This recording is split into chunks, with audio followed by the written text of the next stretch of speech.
Even before Corinthia saw the contents of the bed of Drew's truck, she could smell the cut wood, the gasoline in a bright red plastic canister, and the lingering smell of exhaust around the chainsaw.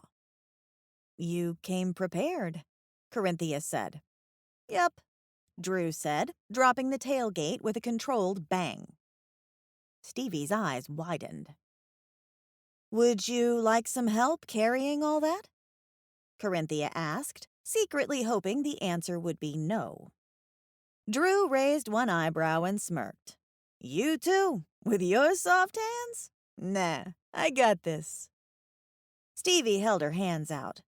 "Mine aren't too soft, are they?"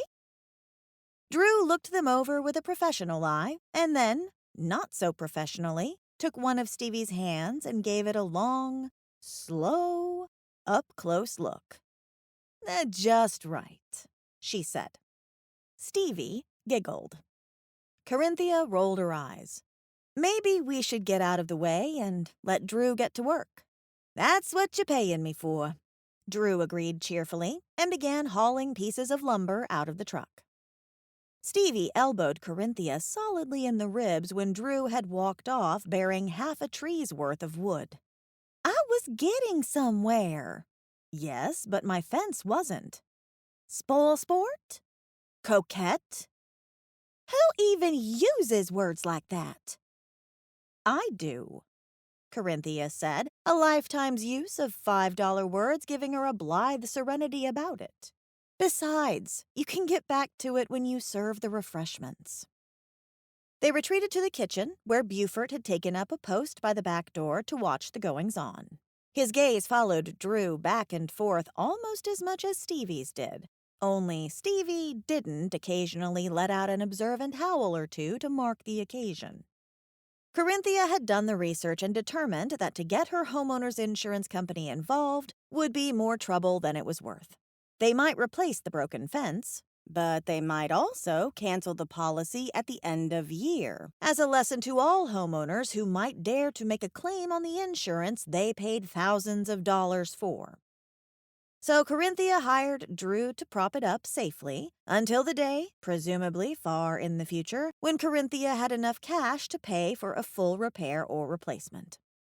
Stevie fussed with the snacks, opening and closing the cupcake box, checking Corinthia's supply of ice, rearranging bottles of water and soda, popping open the bag of chips, tucking the wrapped sub-sandwich sections into a real basket lined with red-checked cloth.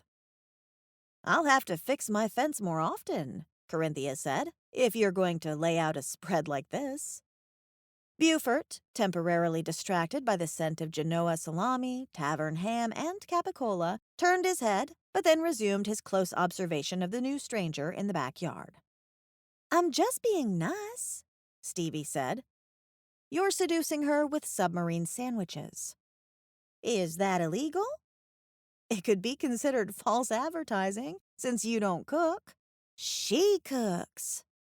"So you're only flirting with her for her domestic labor." "Is that what they're calling it these days?" Stevie's appreciative gaze went to where Drew was hefting and moving and looking altogether quite strong and capable. "Speaking of true love, have you seen Rosemary again?"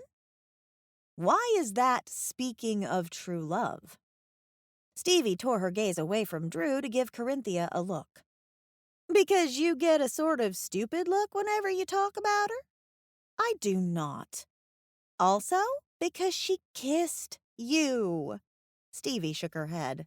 "You've gone so long without stars in your eyes, Corinthia, that you don't even recognize them when they twinkle."